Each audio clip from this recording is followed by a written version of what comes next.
여러분, 오늘 본문 말씀의 제목은 고난이 노래가 되게 하라, 이런 제목입니다.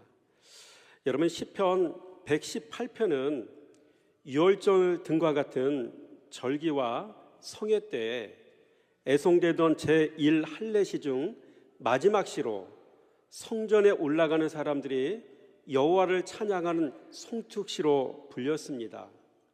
또 이 시는 다윗이 극한 시련을 극복하고 마침내 선민 이스라엘의 왕으로 오를 때에 불렸던 시로 하나님의 은혜를 찬송하던 시입니다. 여러분, 미래에 있을 소망을 미리 끌어다가 노래할 수 있는 사람이 있습니다. 절망 속에서도 희망을 노래할 수 있는 사람이 있습니다. 12명의 정탐꾼 중 여호수아와 갈렙이 바로 그런 사람입니다.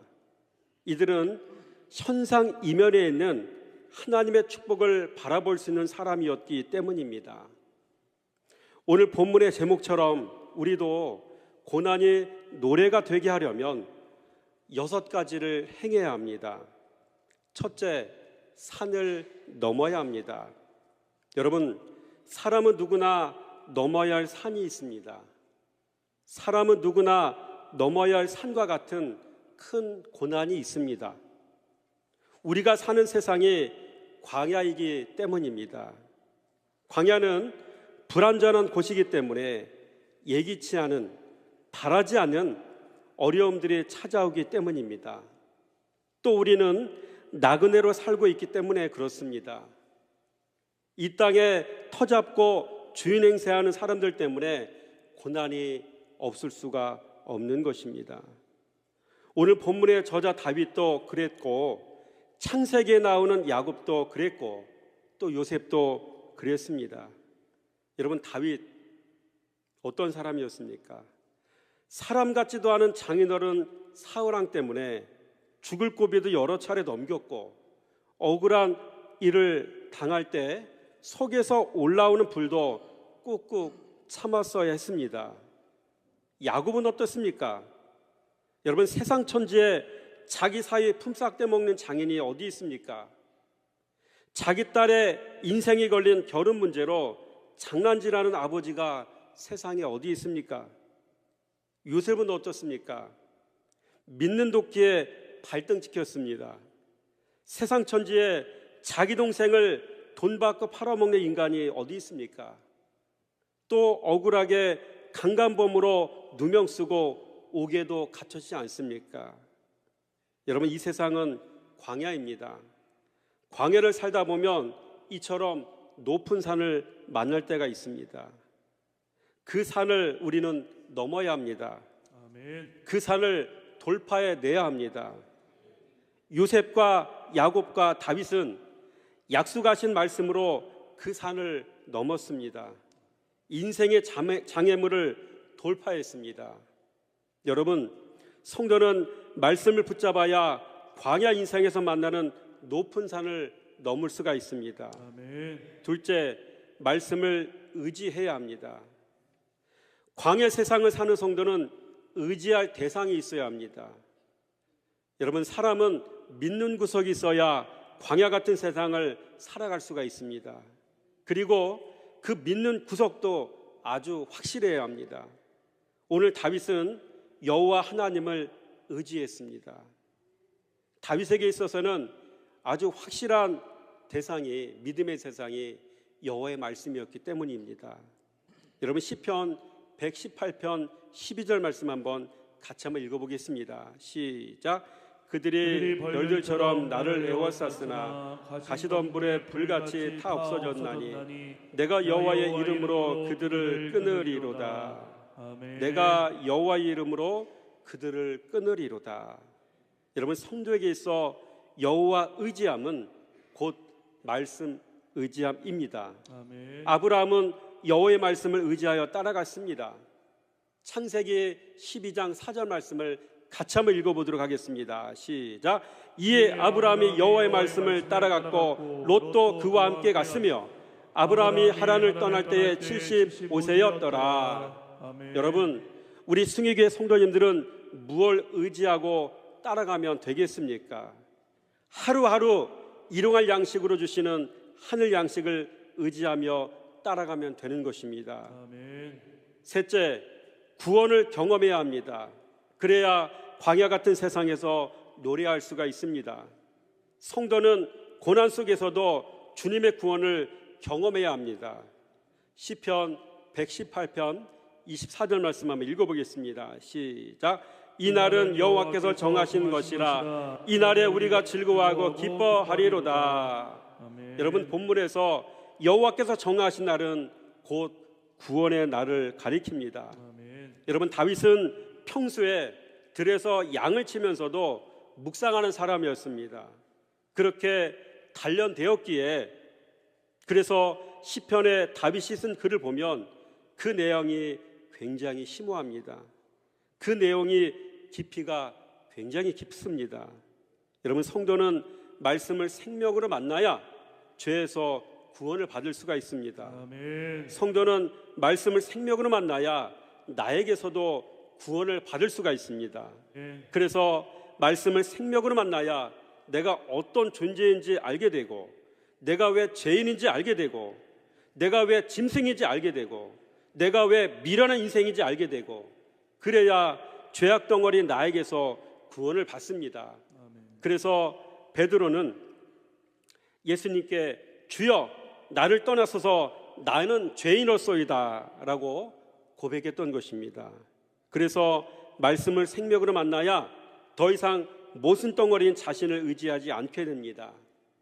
이렇게 말씀을 생명으로 만나야, 그래야 나에게서 나를 구원할 수가 있는 것입니다. 아멘. 넷째, 구원이 기쁨이 되어야 합니다. 여러분, 구원을 경험해야 성도는 기뻐하고 즐거워할 수가 있습니다. 아멘. 오늘 24절 말씀 한번 읽겠습니다. 시작.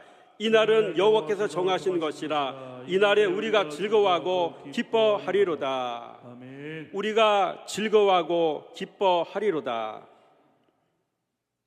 여러분, 뉴스를 보다 보니까 미국에서 일어난 일입니다. 긴 화물 트럭이 3분의 2 이상이 다리 난간에 떨어졌습니다. 차량의 머리 부분은 이미 곤두박질 쳐서 난간 아래를 향하고 있었습니다. 구급대원들이 크레인을 이용해서 운전자를 구조하는 장면을 보니 오금이 저렸습니다. 그러나 다행히 크레인에 매달린 구조대원의 도움으로 운전사가 구조되었습니다. 구조된 운전자에겐 인생에서 결코 잊을 수 없는 구원의 기쁨입니다. 그러나 성도는 이런 종류의 구원이 아니라 자기 내면에 가득한 죄로부터 구원을 받아야 합니다. 아멘. 말씀 생활하기 전에는 남편이 미웠는데 말씀 생활했더니 남편을 사랑하게 되었더라. 말씀 생활하기 전에는 혈기가 가득했는데 말씀 생활했더니 차츰차츰 그 혈기가 사라졌더라. 여러분, 이런 경험을 해야 할 줄 믿습니다. 아멘. 누군가를 미워했는데 그 마음이 눈 녹듯이 녹아 내려졌더라. 이게 나에게서 구원을 받는 일입니다. 이게 죄에서 구원을 받는 것입니다. 다섯 번째, 인생의 주인이 바뀌어야 합니다. 우리 28절 말씀 한번 읽겠습니다. 시작. 주는 나의 하나님이시라 내가 주께 감사하리이다. 주는 나의 하나님이시라 내가 주를 높이리이다.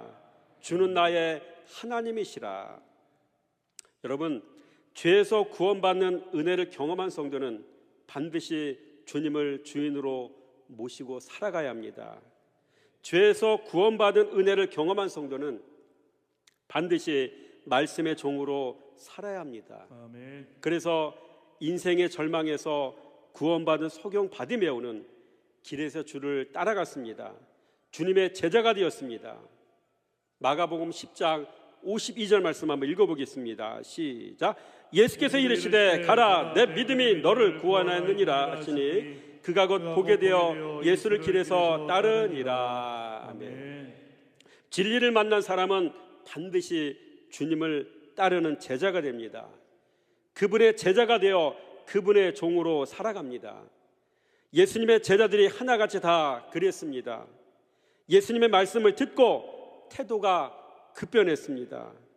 예수님의 말씀을 듣자마자 곧바로 순종 모드로 돌입했습니다. 예수님의 말씀을 듣자마자 곧바로 친화 모드로 돌입했습니다.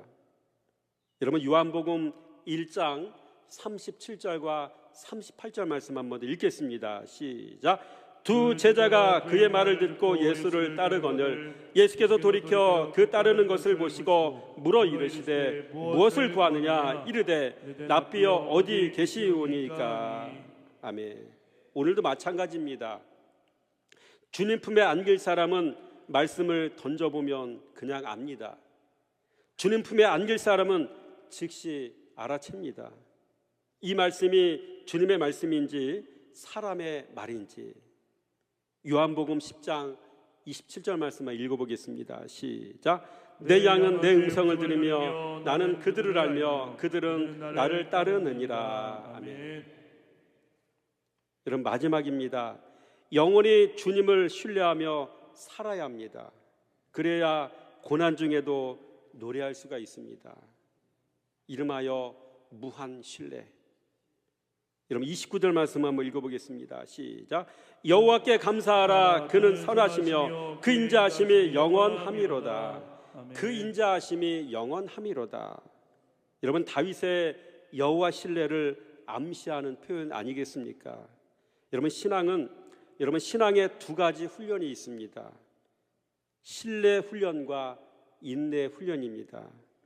여호수아와 갈렙은 약속하신 말씀에 대한 신뢰가 있었습니다. 그리고 이 신뢰는 인내를 불러왔습니다.